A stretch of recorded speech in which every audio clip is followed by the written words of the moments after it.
book had never been a bestseller.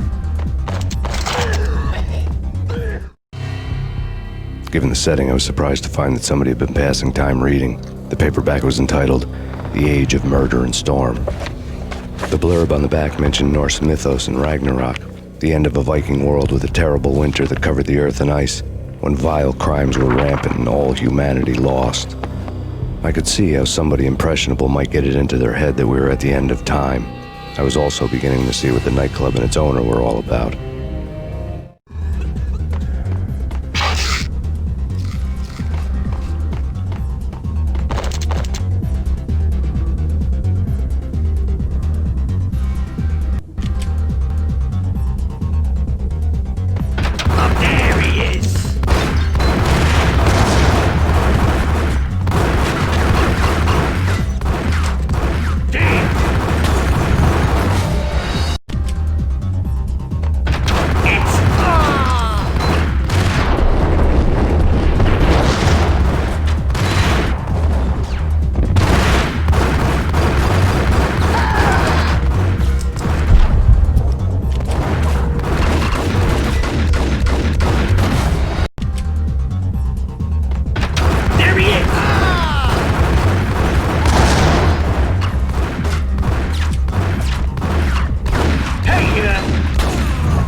On the occult had been piled on the table. The room was stacked with light reading, such as Necronomicon, Witchcraft, and Paradise Lost. Old exotic titles like Malleus Maleficarum and De Umbrarum Reini Novum Portis. Books with pentagrams on their covers, all dealing with the occult and the infernal, lying between stacks of horror videos and a couple of Ouija boards. The only thing I could take seriously was the thought of Lupino taking it seriously. He had been spending a lot of time getting intimate with the guy downstairs.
Karaoke never was my scene.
The backstage area led to Lupino's inner sanctum.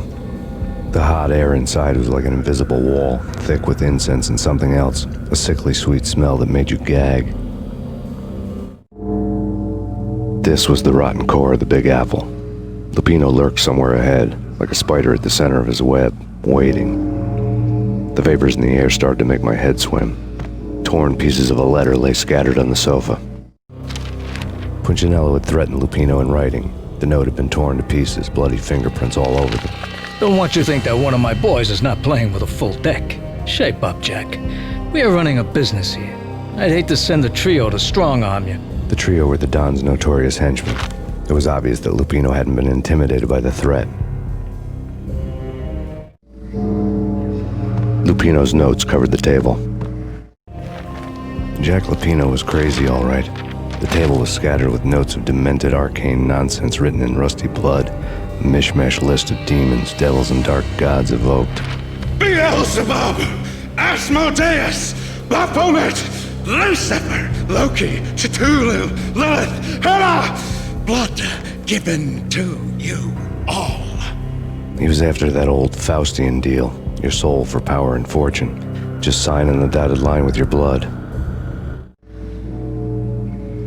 Lupino's notebook lay on the pedestal. Jack Lupino was crazy, all right. Mythic wolves, let loose to devour the sun and the moon. Lupino is the wolf. I'm Mr. Beast, the big bad Fenris wolf. I'm the end of the world man, wearing the flesh of fallen angels. After Y2K, the end of the world had become a cliche. But who was I to talk? A brooding underdog avenger alone against an empire of evil, out to right a grave injustice. Everything was subjective. There were only personal apocalypses. Nothing is a cliche when it's happening to you.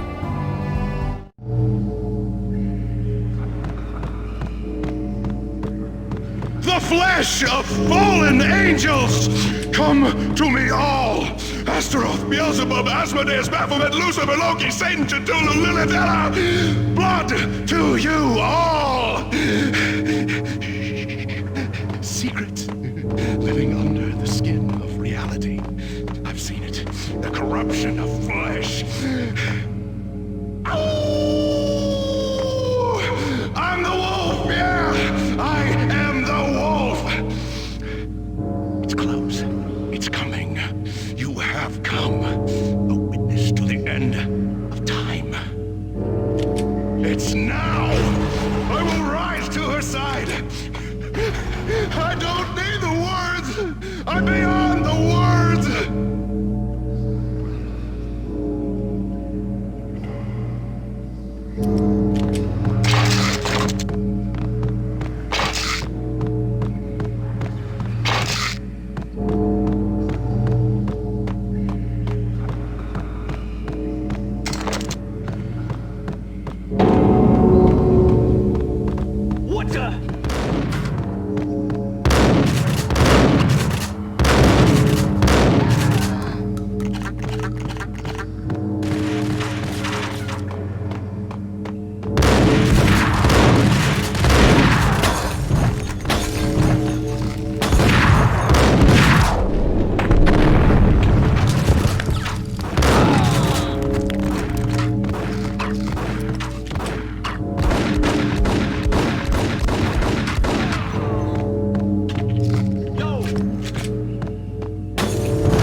I had known there'd have to be a catch in it somewhere, and this one was the Empire State Building of catches. Lupino was pumped up and dying to go 15 rounds with a mutant alligator. And then he started this spooky monkey talk, straight from a bad dream. Mine. I have tasted the flesh of fallen angels. I've tasted the devil's green blood. It runs in my veins. I've seen beyond a world of skin, the architecture of blood and bow and arrow. Death is coming! She is coming, and hell follows with her. This is the twilight winter. I am ready to be her son. Her time is now, and all who stand in her way must die!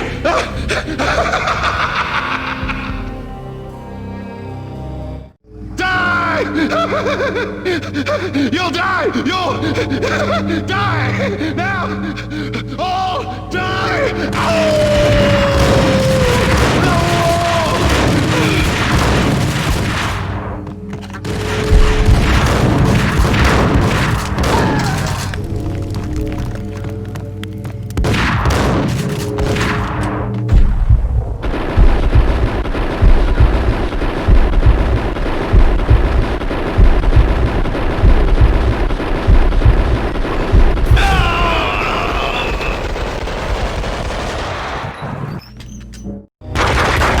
Lupino finally went down.